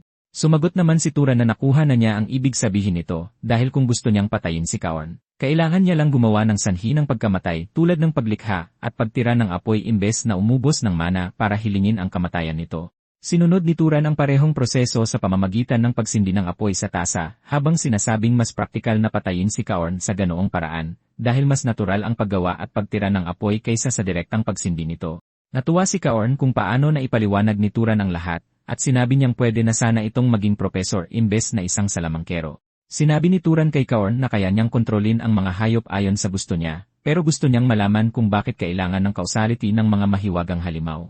Ipinaliwanag ni Kaorn na ito ay dahil sa kanilang mana, at nagpatuloy ang dalawa sa isang mahaba at nakakabagot na usapan tungkol sa kung paano gumagana ang mahika. Sa huli, sinabi ni Kaorn kay Turan na ang lahi ng Zahar ay may espesyal ding mahika na kinabibilangan ng pagiging bihasa sa pagtago at pag-track. Mungkahin niyang subukan ito ni Turan at sumang-ayon naman siya. Hiniling ni Turan na hindi siya makita at sa gulat ni Kaorn, nagtagumpay nga si Turan. Naging nakikita na ulit si Turan, at sinabi ng nag-aalalang si Kaorn na matagal na mula nang makita niya ito, sabay aming isa itong nakakatakot na abilidad. Sinabi niya kay Turan na ito ang abilidad na pinakakinatakutan ng mga kabalyero ng Arabian noong panahon ng digmaan. Gayunpaman, ipinaalam ni Kaorn kay Turan na hindi ito immortal kahit pamukhang napakalakas nito. Sinabi ni Kaorn kay Turan na tuturuan pa niya siya ng ibang paraan ng pagsasanay sa mahika, kaya naitanong ni Turan kung hindi ba masyadong marami ang itinuturo nito sa isang salamangkero mula sa pamilya ng kalaban. Sinabi ni Kaorn kay Turan na ginamot at iniligtas siya nito, pero ipinaalala rin niya na tiwala siya sa pagkatao ni Turan. Kinalaunan, bumaba si Turan sa nayon para ipaalam sa kanila ang plano niyang ibenta ang mga tupa at umalis. Sa katunayan, nakaimpake na ang kanyang mga gamit, at nagulat ang pinuno ng nayon sabay tanong kung bakit siya gumawa ng ganitong desisyon nang hindi muna kumukonsulta sa kanila. Sinabi lang ni Turan sa lalaki na humanap ng paraan para makakuha ng pastol dahil sa tingin niya, walang pakialam ang sinuman sa kung ano ang gusto niyang gawin sa mga ari-arian niya. Gayunpaman, sinabihan niya silang bilhin ang mga tupa sa patas na presyo, dahil kung hindi, pakakawalan niya lang ang lahat ng ito at aalis. Sinabi ni Turan na malaya silang subukan at hulihin ang mga tupa pagkatapos nito, pero tiwala siyang mahihirapan sila sa paggawa nito. Naiinis ang pinuno ng nayon, pero alam niyang isang taong may paninindigan si Turan, at walang saysay kung gagalitin pa siya. Walang ibang pagpipilian ang pinuno ng nayon, kundi bayaran ang mga tupa, at sinabihan siya na gawin kung ano ang gusto niya. Matapos ito, umalis na sina Kaorn at Turan, ngunit biglang naisip ni Turan na may utang pa ang mga taga-nayon kay Kaorn. Sinabi naman ni Kaorn na wala siyang balak maningil dahil si Turan naman ang tumalo sa halimaw. Hindi nagtagal, nakarating sila sa isang sangandaan, at sinabi ni Kaorn kay Turan na dito na sila maghihiwalay. Humingi siya ng tawad sa pagtanggi sa alok ni Turan na maglakbay ng magkasama dahil mas komportable siyang mag-isa. Tiniyak ni Turan na ayos lang ito, pero nagpasalamat siya sa lahat ng bagay. Dahil dito, nagpaalam na ang dalawa sa isa't isa, at sinabi ni Turan na sanay magkita muli silang may ngiti sa kanilang mga mukha. Habang naglalaho si Kaorn sa malayo, naisip ni Turan ang malalim na pananabik niya na magkaroon ng isang tatay. Ipinagpatuloy ni Turan ang kanyang paglalakbay, at habang tinatawid ang disyerto, may nakita siyang mga kakaibang tao sa malayo na nagpaisip sa kanya kung sila ba ay mga mangangalakal na nagpapalipat-lipat ng nayon. Nagpasya si Turan na lapitan sila para magtanong ng direksyon. Inakala noong una ng grupo na hinahamon sila ni Turan, pero sinabi niya na mag-isa lang siyang naglalakbay at kailangan ng direksyon papunta sa pinakamalapit na lungsod. Sinabi ng lalaking may tapal sa mata na sundan niya ang daan na pinanggalingan nila, sabay sabing makakarating siya sa isang lungsod na tinatawag na Muray. Tumabi namang umalis si Turan sabay pasalamat sa grupo sa pagtuturo sa kanya. Ngunit, paalis na sana siya nang pigilan siya ng lalaki, at sinabing hindi niya pwedeng makuha ang impormasyon ng libre dahil kailangan niya silang bigyan ng kapalit. Hindi na malaya ni Turan na pinalibutan na siya ng grupo at armado ang mga ito. Dito na niya napagtanto na mga bandido ang kinakaharap niya, at sinabihan siya ng lalaking may tapal sa mata na nasa kaparangan siya kung saan walang magtataka kung may mamatay man doon. Pinilit niya si Turan na ibigay ang kanyang mga gamit habang mabait pa sila, dahil ang pagpatay sa kanya ay magbibigay lang ng dagdag na abala sa kanila. Ginulat ni Turan ang mga bandido nang sabihin niyang dahil masasamang tao sila na pumapatay, pwede na rin siyang mag-ensayo sa kanila. Ang nakakatakot na ngiti sa kanyang mukha ay sapat na para mangilabot sila. Gayunpaman, mas lumapit ang mga bandido sa kanya sa pag-aakalang nananakot lamang siya. Ngunit sa isang pitik lang ng kanyang kamay, inutusan ni Turan ang hangin na siyang nagpatilapon sa kanila paitaas. Nagulat si Turan nang malaman niyang kaya niyang lumikha ng ganoong kalakas na hangin kahit nakaunti o walang gamit na mana. Umungol ang mga bandido sa lapag habang nagtataka kung ano ang tumama sa kanila, at inilabas ni Turan ang kanyang lalagyan ng tubig. Kumuha siya ng tubig mula rito at hinubog iyon bilang mga palaso na ginamit niya para tuhugin ang katawan ng isang bandido. Hindi lubos na nakontento si Turan dahil sa tingin niya mas malakas at mabilis ang pagbato. Sa pagkakataong ito, napagtanto ng pinuno ng mga bandido na tapos na sila, at nagsimula siyang magmakaawa kay Turan na patawarin sila. Tiniyak niya kay Turan na ibibigay nila ang kahit na ano, ngunit habang nagmamakaawa siya, sinusubukan naman siyang sugurin ng iba mula sa likuran. Nang malapit na sila sa kanya, inapakan ni Turan ang lupa para gumawa ng matutulis na buhangin na tumusok sa kanilang lahat, kaya naman labis na kinilabutan ang pinuno ng bandido. Sinabi ni Turan sa lalaki na may isa siyang tanong, at tiniyak ng lalaki na sasagutin niya ang itatanong niya.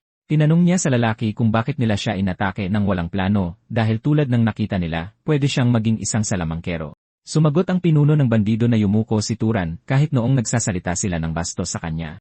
Dagdag pa rito, yumuko siya nang bumati siya sa kanila, kaya inakala nilang isa lang siyang ordinaryong tao. Nagpasalamat si Turan sa pinuno ng bandido, sabay sabing may mahalagang itinuro sa kanya ang mga sinabi nito. Nagtatanong pa rin ang pinuno ng bandido kung palalampasin ni Turan ang buhay niya, bago pa siya tumingala at nakita ang kamatayang parating. Bago pa man umalis sina Turan at Kaorn sa bundok, sinabihan na ni Kaorn si Turan na huwag magpakita ng awa sa mga basurang gaya ng mga bandido, dahil hindi sila nagdadalawang isip na manakit ng iba. Naiintindihan ni Turan na hindi niya pwedeng patawarin ang mga bandido, dahil ang isang buhay na iniligtas niya dahil sa awa ay pwedeng makapanakit ng isa zero mabubuting tao. Naghanda nang umalis si Turan, at tinahak niya ang parehong daan kung saan nanggaling ang mga bandido.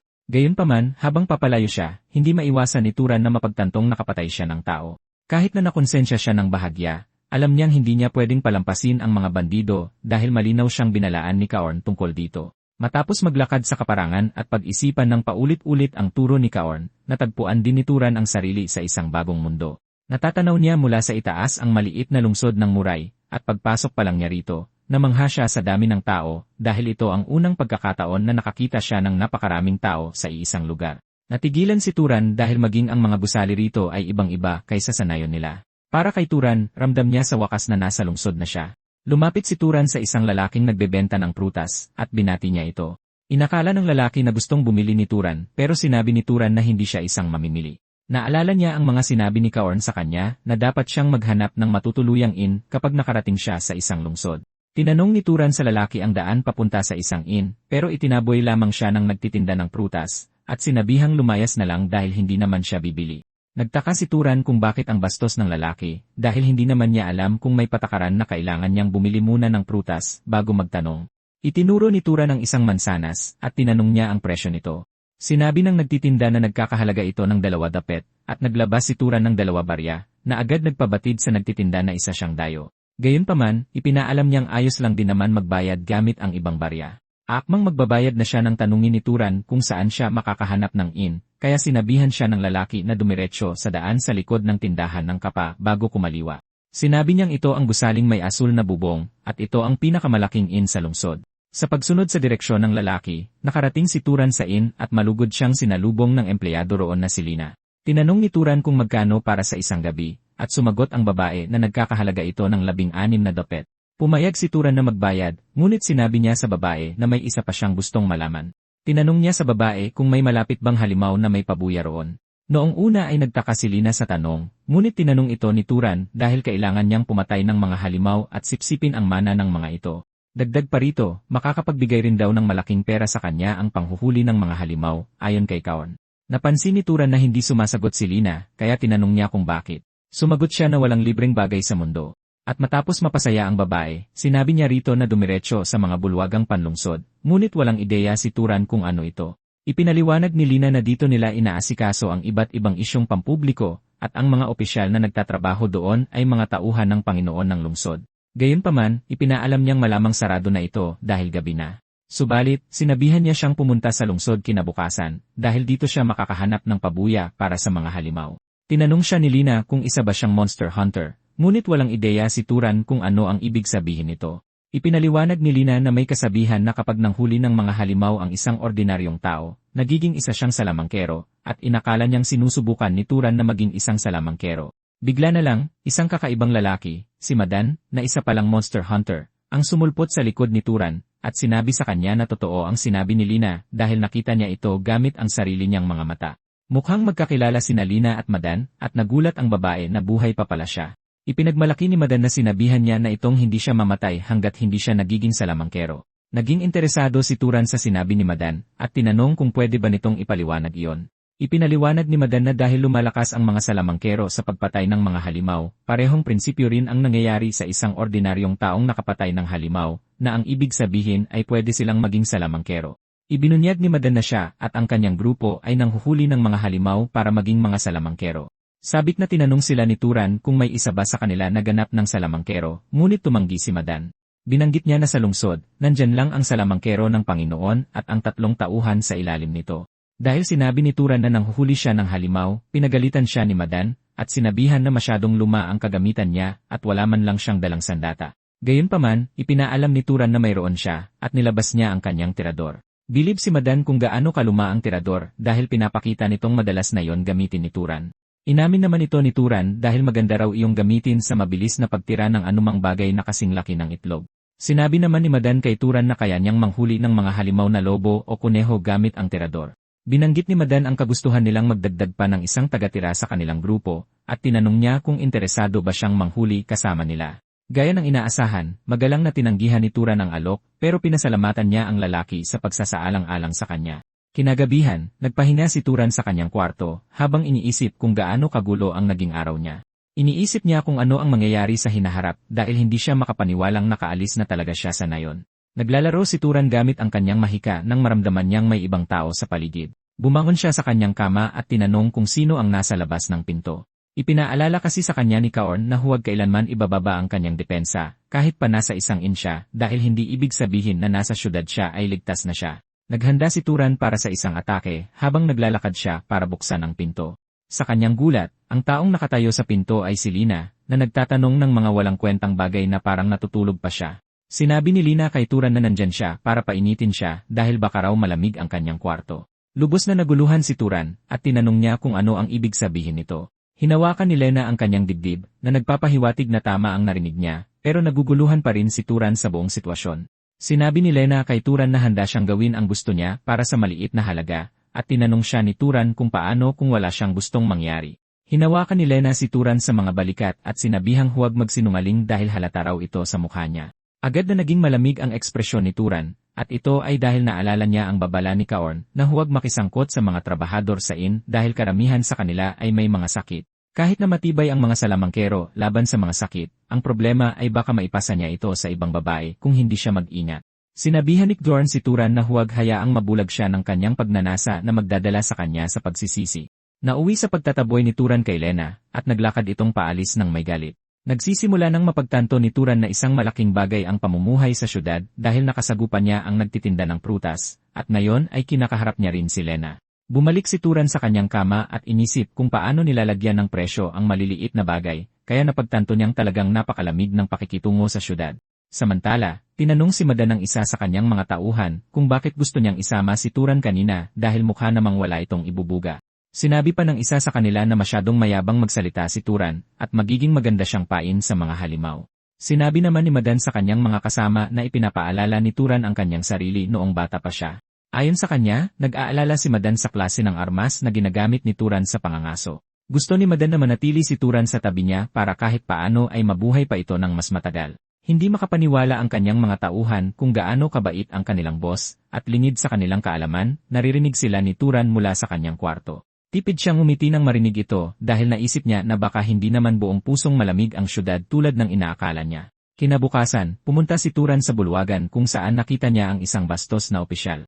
Sinabi niya sa lalaki na gusto niyang manghuli ng mga halimaw, ngunit ang ekspresyon at pananahimik nito ay nagpaalala kay Turan sa sinabi ni Jorn na hindi magiging mabait sa kanya ang mundo. Tinanong ni Turan si Jorn kung bakit hindi magiging mabait ang mundo, at sinagot ni Jorn dahil wala naman itong dahilan para maging ganon. Sinabi niya kay Turan na ang tanging paraan para tratuhin siya ng maayos at may respeto ay ang ibunyag na isa siyang salamangkero dahil mapapayuko nito ang mga ordinaryong tao. Inabutan siya ng libro ng opisyal at sinabihang tingnan muna ito bago ibigay sa kanya.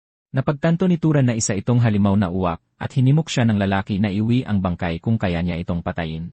Binalaan siya ng lalaki na kung papatayin niya ang halimaw at hindi sipsipin ang mana nito ay magiging isa itong rape, pero alam na ito ni Turan. Ipinaalam ng opisyal sa kanya na ang parusa para sa paglabag na ito sa ilalim ng batas ng syudad ay kamatayan. Tinanong naman ni Turan ng opisyal kung hindi ba nanghuhuli ng mga halimaw ang mga kabalyero, at sinagot ng lalaki na walang libreng oras ang mga kabalyero para gawin ito. Sa madaling salita, ang trabaho ng isang kabalyero ay panatilihin ang kaayusan sa loob ng syudad habang ang paghuhuli ng mga halimaw sa labas ay para sa mga taong tulad ni Turan. Hindi na pinansin ni Turan ang kabastusan ng lalaki at umalis na para mangaso ng halimaw, pero naniniwala ang opisyal na mamamatay lang siya roon. Hindi nagtagal pagkatapos nito, bumalik si Turan dala ang halimaw na uwak na may malaking butas sa dibdib na lubos na ikinagulat ng mga opisyal. Mas lalo silang nagulat dahil napakabilis na naiuwi ni Turan ang bangkay ng halimaw. Tinanong nila kung mag-isa lang siyang kumilos at sinabi niyang, at imbes na makipagtalo sa kanila, hiningi na lang ni Turan ang pabuya. Dali-daling kumuha ng pera sa counter ang isa sa kanila, at nang iabot niya ito kay Turan, iminungkahi niyang magpahinga muna siya dahil sigurado raw napagod siya. Naiwang naguguluhan ang mga opisyal dahil napakalinis ng pagkakapatay ni Turan sa halimaw na halos buo pa ang lahat ng bahagi nito. Kasunod nito, napansin ng opisyal na kumausap sa kanya kanina na hindi pa umaalis si Turan. Tinanong niya kung bakit nandito pa siya, at nagtanong si Turan kung may iba pang mga halimaw na pwedeng hulihin. Nabigla ang mga opisyal na marinig ito dahil hindi sila makapaniwalang may lakas pa si Turan para manghuli ng marami pang halimaw. Pagkalipas ng 3 araw, natalo na ni Turan ang 30 halimaw at binigyan siya ni Lena ng pinakamasarap nilang pagkain. Nabanggit ni Lena na nakakasiguro siyang kumita ng malaki si Turan, pero nilinaw ni Turan na hindi lang pera ang habol niya. Ang totoo, ang hanap niya ay ang mana ng halimaw, at dahil sa mga nahuli niya hanggang ngayon, mas lalo siyang lumakas. Naramdaman ni Turan na lumaki ang kanyang mana kumpara noong unang beses niyang makilala si Jorn. Gayunpaman, alam niya na may limitasyon din kung hanggang saan siya lalakas sa paggamit ng mana ng mahihinang halimaw. Makalipas ang ilang sandali, naubos na ni Turan ang pagkain sa harap niya, at inakala pa niya na may nakisalo sa kanya, pero sinabi nilang siya lang ang umubos ng lahat. Pinuri ni Turan ang tagapagluto, sinabing masarap ang pagkain, at tinanggap ito ng chef na nangakong masasarapan pa niya ito sa susunod. Paalis na sana si Turan patungo sa kanyang kwarto nang hawakan siya mula sa likod ng isa sa mga tauhan ni Midan na humihingi ng pera dahil balita nilang kumikita siya ng malaki kamakailan. Hindi na nakipagtalo si Turan at sinampal na lang niya ang lalaki sa mukha na ikinagulat nito pati na ng mga kaibigan nito. Sinubukang gumanti ng kaibigan nito sa pamamagitan ng pagsuntok kay Turan, pero madali niya itong naiwasan at nasuntok ito pabalik sa mukha. Sumugod ang unang lalaki dala ang isang upuan, pero madaling nasangga ni Turan ang atake bago pinalipad ang lalaki gamit ang isang pitik sa ulo. Sumigaw si Lina sa grupo, sinasabing huwag silang mag-away sa loob ng inn. Kinalaunan, nagpakita si Midan sa pinto ni Turan, nakayuko at humihingi ng tawad sa nangyari, habang sinasabing pinagalitan na niya ang dalawang may sala. Tinitiyak na hindi na ito mauulit kailanman. Nabanggit ni Midan na gipit sila sa pera kamakailan, at siguro ay naiinggit lang ang mga ito dahil sa malaking halagang kinikita ni Turan.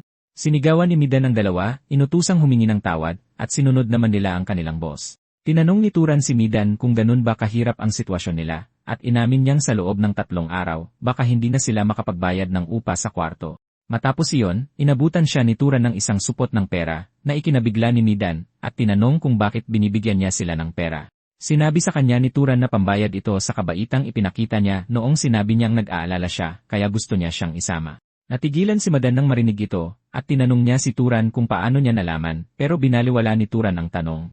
Ngunit ipinaalala ni Turan kay Midan na walang libre sa mundo, at humingi siya ng impormasyon bilang kapalit. May masayang ngiti sa labi na tiniyak ni Midan kay Turan na sasabihin niya ang lahat ng nalalaman niya dahil impormasyon ang kanyang kalakasan. Kinabukasan, lumabas si Turan para mangaso, na pinaniniwalaan niyang ang huli na niya sa syudad dahil binigyan na siya ni Midan ng impormasyon tungkol sa susunod na syudad, kaya oras na para umalis siya. Napag-alaman na napakagandang impormasyon ang ibinigay ni Midan sa kanya, at halatang isa ring mabuting tao si Midan. Kahit hindi siya kasing bihasa ni Kaorn, naging dahilan ito para maging mas dalisay at mas mabuti ang kanyang kalooban. Biglang nakalanghap si Turan ng isang matapang na amoy, at mabilis siyang tumakbo patungo sa direksyon na yon, umaasang hindi ito ang iniisip niya. Nakarating si Turan sa pinagmulan ng amoy na walang iba kundi dugo. Ang mas malala, nakita niya ang lalaking nakalaban niya ng nakaraang araw na dugo ang nakabulagta.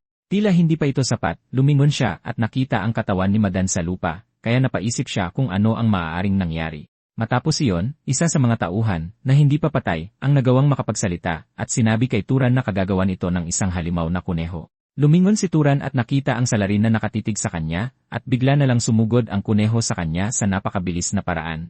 Muntik nang tamaan si Turan ngunit nagawa niyang iwasan ang atake sa huling segundo. Nilabas ni Turan ang kanyang tirador at binato ng bato ang kuneho, pero laking gulat niya nang iwasan nito ang kanyang tira. Dito napagtanto ni Turan na sanay na ang kuneho na umiwas laban sa mga malayuang armas. Muling sumugod ang kuneho kay Turan, ngunit sa pagkakataong ito, naging hindi nakikita si Turan na nag-iwan sa kunehong lubos na naguguluhan. Bago pa man ito mamalayan ng kuneho, lumitaw si Turan sa likuran nito, at itinarak ang isang punyal sa leeg nito. Gayunpaman, naglunsad pa rin ng ganting atake ang kuneho na nagpatilapon kay Turan patalikod.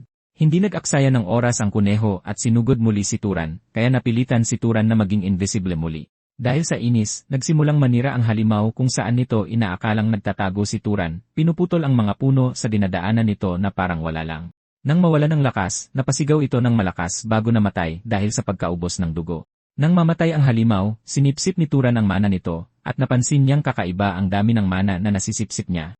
Sa katunayan, mas marami pa ito kaysa sa halimaw na leopardo na nakasagupa niya sa nayon. Matapos ito, ang huling lalaki sa grupo na nagsabi sa kanya tungkol sa kuneho ay nagpahayag ng gulat na isa palang salamangkero si Turan. Kinumpirma ito ni Turan, at tinanong siya ng lalaki kung bakit tinatago niya ang kanyang pagkakakilanlan. Hindi pinansin ni Turan ang tanong, at tinanong niya ang lalaki kung may mga pamilya sila na pwede niyang pagbigyan ng kanilang mga gamit. Malungkot na sumagot ang lalaki ng wala, at nagbalik sa alaala ni Turan ang nangyari kagabi kung kailan ikinukwento ni Medan ang tungkol sa malapit na malaking syudad na tinatawag na Orem. Ayon dito, may isang silid aklatan ang Orem na naglalaman ng libu-libong libro, ngunit hindi kahit sino ay pwedeng pumasok dahil mga salamangkero lang ang pinapayagan dito. Matapos ilibing ang grupo, ibinunyag ni Turan ang kanyang desisyong pumunta na sa Orem, at ninais niya ng mapayapang pamamahinga para kay Medan habang siya ay naglalakad palayo. Pagsapit niya sa Orem, naunawaan na ni Turan kung bakit itinuturing na maliit na syudad ang Muray dahil kaya talagang lamunin ng Orem ang buong Muray. Sa tarangkahan ng syudad, lalo siyang nagulat dahil napakaraming tao ang sumusubok makapasok dito. Napaisip si Turan kung sinisiyasat ba ng mga gwardiya ang mga kriminal, pero hindi siya gaanong nagtaka dahil isa nga itong malaking syudad. Papatuloy na sana siya sa loob nang pigilan siya ng isang gwardiya. Sinasabing hindi siya pwedeng pumasok dahil ngayon lang siya nakakita ng taong may ganong karuming damit tulad kay Turan. Iminungkahi ng gwardiya na humanap muna si Turan ng matataguan at pagpagan muna ang kanyang sarili. Kinalaunan, nakapasok na rin si Turan sa syudad, at nagtungo siya sa higanteng silid aklatan, na labis na nagpamangha sa kanya. Dahil sa laki nito, napagtanto ni Turan na sigurado siyang ginamitan ito ng mahika para itayo. Sa bukana pa lang ay pinigilan na siya ng mga gwardiya, at sinabihang para sa mga salamangkero lamang ang silid aklatan. Sumagot si Turan na isa siyang wizard, pero ikinagalit ito ng mga gwardiya, dahil akala nila ay nagpapanggap lang siya. Inilahad ng isa sa kanila ang kanyang kamay patungo kay Turan, at bigla siyang nakaramdam ng kakaiba sa kanyang kamay. Sinabihan pala ni Kaorn si Turan na nakikilala ng mga wizard ang isa't isa, dahil sa pagdama ng mana ng iba, malalaman pa nila kung mas malakas ang kaharap nila. Muntik nang madurog ang lalaki sa napakalakas na puwersa ni Turan, kaya napabagsak siya sa lupa, na nag-udyok sa kasamahan niya na tanungin kung anong nangyari sa kanya. Tiniyak ng lalaki sa kasamahan niya na ayos lang siya, pero sa loob-loob niya, naisip niyang hindi ordinaryong wizard si Turan dahil isa siyang noble class o mas mataas pa. Agad na tumayo ang lalaki para magpakilala bilang si Kenya, isang knight ng House Valtas. Tinanong ni Kenya si Turan kung saang pamilya siya nagmula, at nagtanong naman si Turan kung kailangan ba talaga niya itong sabihin bago pumasok. Sumagot si Kenya ng hindi, at sinabing para magamit ang library, kakailanganin niya ng permiso mula sa master ng Valtas. Pagkatapos ay sinabi ni Kenya na kukontakin niya ang House Valtas. Bago pa mamalaya ni Turan, ang inakala niyang simpleng proseso ay nagdala na sa kanya sa mansyon ng mga Valtas. Dinala siya sa isang malaking pool kung saan pinagsilbihan siya ng mga maid at pinaliguan. Nang medyo hindi na siya komportable, sinabihan niya silang tumigil, at nagtanong kung pwedeng siya na lang ang maligo sa sarili niya. Sinabi naman ng mga maid na mapaparusahan sila kapag hindi nila napagsilbihan ng maayos ang isang kagalang-galang na bisita. Para hindi na sila bigyan ng problema, sinabihan sila ni Turan na gawin na lang kung anong gusto nila. Nang matapos sila at masuot na ni Turan ang magagarang damit na ibinigay sa kanya, pati ang mga maid ay namangha sa kabwapuhan niya. Nakiusap silang patawarin sila, pero tiniyak niya sa kanila na wala siyang dapat ipatawad. Pero nakiusap ang mga maid na formal siyang makipag-usap sa kanila, at hindi makapaniwala si Turan sa nangyayari. Kinalaunan, nakilala ni Turan ang magaspang na dalaga ng bahay, isang babaeng may pulang buhok, si Azela. Tinanong ni Azela si Turan kung saang pamilya siya nagmula, at sumagot si Turan na mahirap para sa kanyang sabihin ito dahil sa personal na dahilan. Nagulat dito si Azela, at sa loob-loob niya, nag-iisip na siya ng masamang biro dahil itinatago ni Turan ang pagkatao nito. Biglang inilabas ni Azela ang kanyang mana habang sinabihan si Turan na gawin din ito. Sumunod si Turan, at habang naglalabas ng dilaw na aura si Azela, naglabas naman ng asul na aura si Turan. Napakalakas ng presensya nila, kaya napilitang yumuko ang lahat ng nasa loob ng kwarto. Pagkatapos magpasiklaban, pinuri ni Azela si Turan bago palihim na sabihing pakasalan siya nito.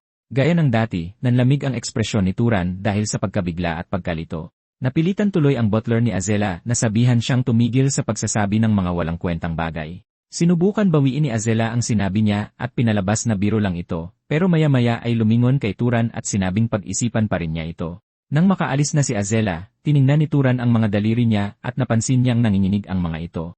Napagtanto niya na ang mana ni Azela ay halos kapantay ng sa kanya. Ilang sandali lang, pumunta siya sa opisina ng Patriarch, kung saan nakilala niya ang pinuno ng pamilya na si Rob Valtas. Pagkatapos ng pagpapakilala nila, sinabi ni Rob na alam niya ang pangangailangan ni Turan na magamit ang library, at ipinaalam niya rito na walang pambihirang sinaunang mahika sa loob nito. Sa katunayan, sinabi niya na walang lihim na paraan doon para mapataas niya ang kanyang mana, pero tiniyak sa kanya ni Turan na ayos lang dahil hindi naman iyon ang pakay niya sa simula pa lang.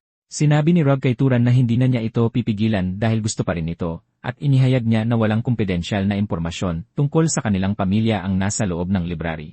Dahil gabi na, sinabihan ni Rob si Turan na bumalik na lang kinabukasan, at nangako si Turan na hindi niya kakalimutan ang kabaitan nito. Kinabukasan, magalang na binati ng mga gwardiya si Turan matapos makumpirma ang kanyang library pass. Pumasok si Turan sa library, at labis siyang namangha sa laki at ganda nito.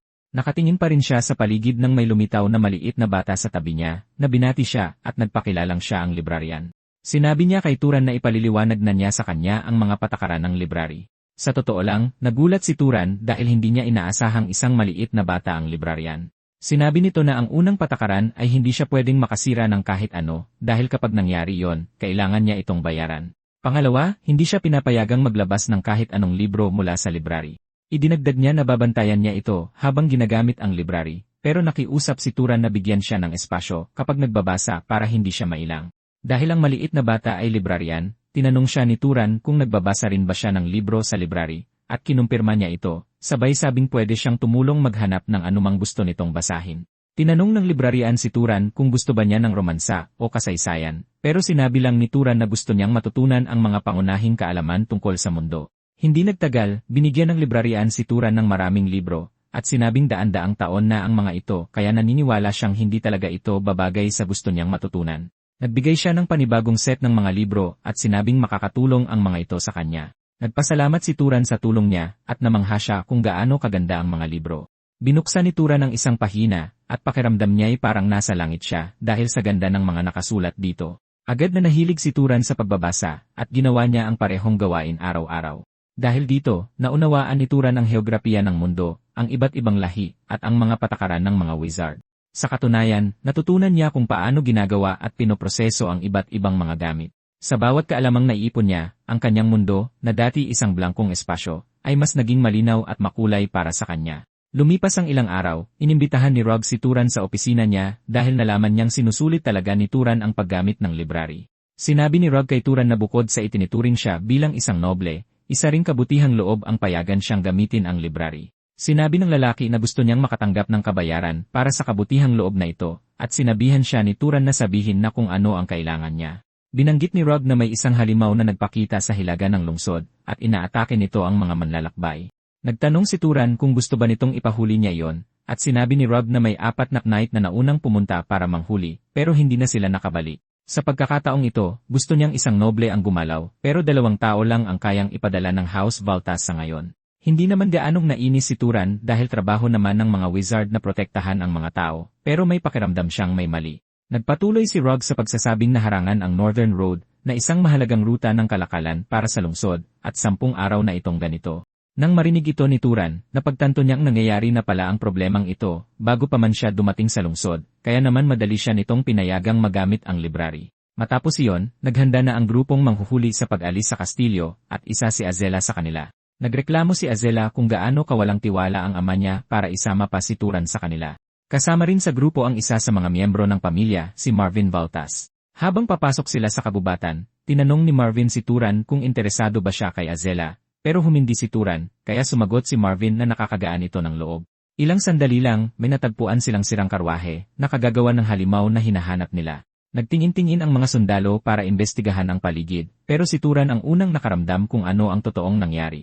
Sinabihan niya ang grupo na isang unggoy ang halimaw na hinahanap nila, at na-curious si Azela kung paano siya nakarating sa konklusyong ito. Itinuro ni Turan ang bakas ng kamay sa malayo, at sinabi niyang malamang ay inatake ng unggoy ang mga nasa karwahe bago bumalik sa gubat. Sinabihan sila ni Turan na matutukoy nila ang unggoy kung susundan nila ang mga bakas nito.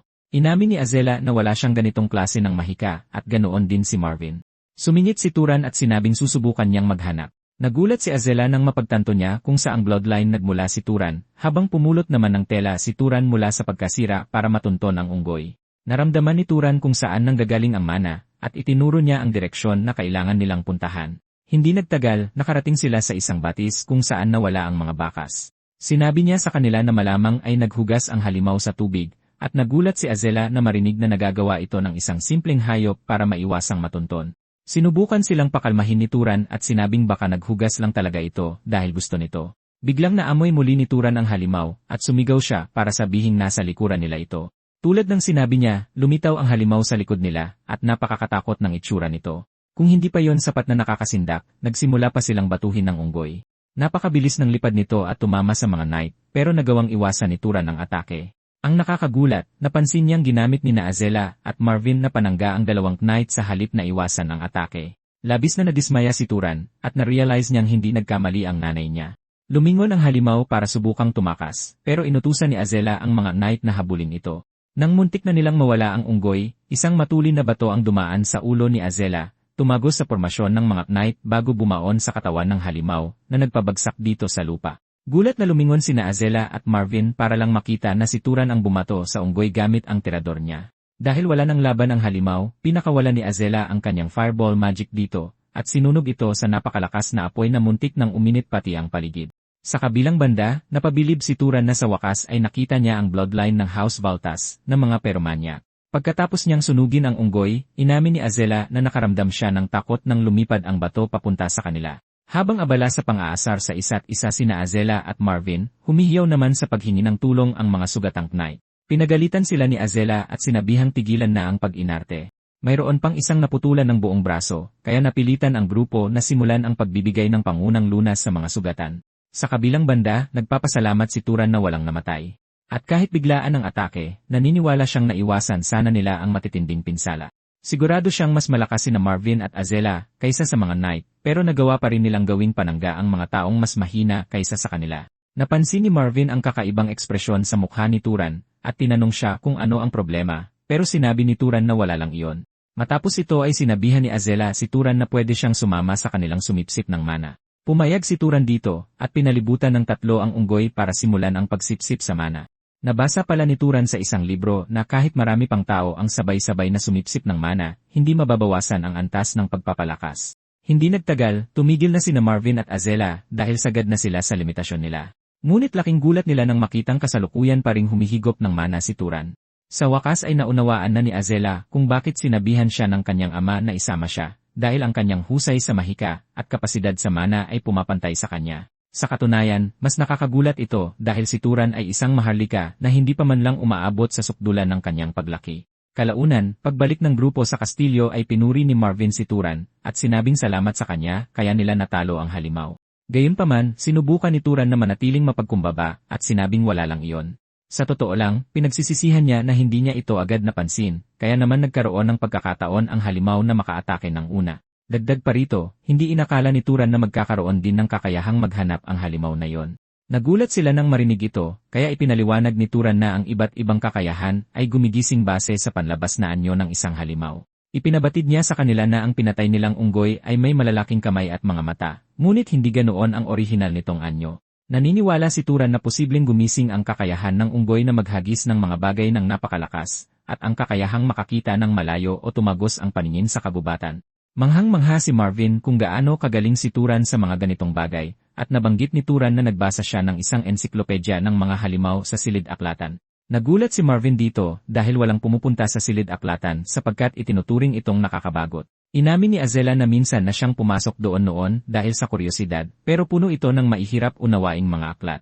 Kaya umalis siya nang hindi man lang nakakabasa ng kalahati ng isang libro. Sinabihan ni Turan ang dalawa na sa susunod na magkaroon sila ng pagkakataon, magtanong sila sa katiwala ng aklatan kung mayroon bang mga madaling basahin.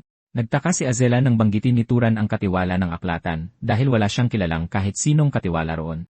Kinalaunan, nagtungo si Turan sa silid-aklatan at masayang-masaya siyang sinalubong ng katiwala. Habang nakatayo sa harap ng katiwala ng aklatan, napagtanto ni Turan na nagkamali siya dahil hindi naman talaga mukhang katiwala ang lalaking ito. Biglang tinanong ni Turan ang katiwala kung paano nito nalaman ang kanyang pangalan at ikinagulat niya ito. Nang mapagtantong nahuli siya, inamin niya na nalaman niya ito mula sa permiso ni Turan. Sinabi niyang hanggat nasa loob ng silid aklatan, nakikita niya ang lahat ng nangyayari sa gusali. Tinanong siya ni Turan kung paano siya dapat tawagin, at sumagot siya na wala siyang pangalan, kaya maaari siyang tawagin kung ano man ang gusto niya. Dahil wala siyang tiyak na pangalan, nagpasya siyang tawagin na lamang itong katiwala, at ginawang mas nakakailang ng katiwala ang sitwasyon sa kanyang mga usapang pamatanda. Tinanong siya ni Turan kung nagmula siya sa lumang imperyo, at sumagot ito na hindi naman talaga siya tao noong una pa man. Sinabi niya na isa lamang siyang espiritu, at inihayag na iisa lamang sila ng silid aklatan. Nabanggit niyang ang kanyang kasalukuyang anyo ay paraan lamang ng komunikasyon, na nakadepende sa kagustuhan ng gumagamit nito. Nakipagtalo sa kanya si Turan na ang kanyang kasalukuyang anyo ay walang kinalaman sa sariling kagustuhan nito. Hindi ito gustong tanggapin ng katiwala, at sinabing refleksyon siya ng kung ano ang gustong makita ni Turan. Kinumpirma ito ni Turan sa pamamagitan ng paghawak sa katiwala, at napagtanto niyang madali lang na tumagos ang kanyang kamay dito. Inihayag ng katiwala na nakakadismaya na hindi siya makapanakit ng mga gumagamit sa silid aklatan dahil kung kaya niya, matagal na sana niyang pinarusahan ang lahat ng naglabas ng mga aklat doon.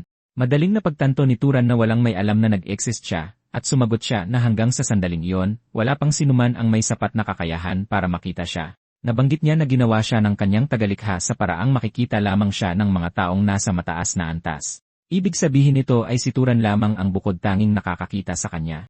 Tinanong siya ni Turan kung ano ang ibig niyang sabihin dito, at sinabi niya na ang tinutukoy niya ay ang kanyang lipi.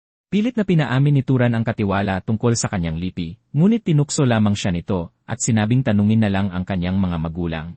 Napilitan tuloy si Turan na sabihin sa lalaki na isa siyang ulila, kaya nagpa siya na itong suriin iyon para sa kanya. Ngunit kailangan niya muna ang pahintulot nito na suriin ang kanyang katawan, kaya kinakabahang pumayag dito si Turan. Itinulak ng katiwala ang kanyang kamay papasok sa katawan niya, at ibinunyag ang mga bagay na alam na ni Turan tungkol sa mga lipi ng tagatugis at mga ngaso, na mga katangian ng angkan ng Zahar. Biglang ibinunyag ng katiwala na mayroon pang isa, at ito ay haluan. Ibinunyag nito na si Turan ay resulta ng dalawang taong may magkaibang lipi. Tinanong siya ni Turan kung ano ang isa pa, at inamin niyang hindi niya alam dahil nakalock pa rin ito. Ayon sa kanya, ang isang nakalock na lipi ay hindi ganoon kabihira sa mga kombinasyon ng dugo, at sinabing kusa rin itong magbubukas kapag mas lumakas na si Turan. Sa wakas ay nakumpirma ni Turan ang kanyang mga hinala na masyadong edukada ang kanyang ina para maging isang hamak na karaniwang tao lamang, at malaki ang posibilidad na inapo siya ng isang maharlika. Pinasalamatan ni Turan ang katiwala sa kanyang tulong, at sinabing malaki ang utang na loob niya rito, ngunit iminungkahi ng katiwala na manatili pa siya ng isang buwan kung talagang nagpapasalamat siya. Matapos ito, nagpatuloy sa paggamit ng silid aklatan si Turan, at ang katiwala naman ay laging nasa tabi niya. Humingi ng mga paliwanag si Turan tungkol sa mga libro, at ipinaliwanag ng katiwala ang mga nais niyang malaman. Sa katunayan, alam niya ang mga kaalaman na libu-libong taon nang nawawala. Sa isang pagkakataon, nagsimula siyang ituro kay Turan ang mga batas ng kalikasan, na tuluyang nagpasabog sa isipan ng binata. Nalaman din ni Turan na ang bawat sakit ay nagmumula sa mga mikroorganismo, at ang pagkabulok ng mga may buhay ay sanhi ng pagkain ng mga mikrobyong ito. Sa totoo lang, nagawa niya ring unawain ang mga pangunahing prinsipyo nito. Tulad ng repraksyon ng liwanag, ang paggawa ng init sa pamamagitan ng pagkikiskis, at ang proseso kung paano nasusugatan at naghihilom ang mga may buhay. Kalaunan, nagsagawa siya ng eksperimento sa pagkabulok, at manghang-mangha siya nang matagumpay niya itong magawa. Salamat sa lahat ng natutunan niya, nagawa niyang pataasin ang kanyang husay bilang isang salamangkero. Sinabi niya sa katiwala na marahil ay kinokontrol ng ilang makapangyarihang angkan ang mga kaalaman dahil kung alam ito ng bawat salamangkero, mawawalan sila ng abante sa kompetisyon. Sa wakas ay naunawaan na ng katiwala kung bakit patuloy na bumababa ang antas ng kaalaman ng mga tao habang lumilipas ang panahon. Sa hindi namamalayan ay sumapit ang isang buwan, at sinabi ni Turan sa katiwala na oras na para umalis siya. Ikinagulat ito ng katiwala, at nabanggit ni Turan na nagbibigay na si Rob ng mga pahiwatig para umalis siya.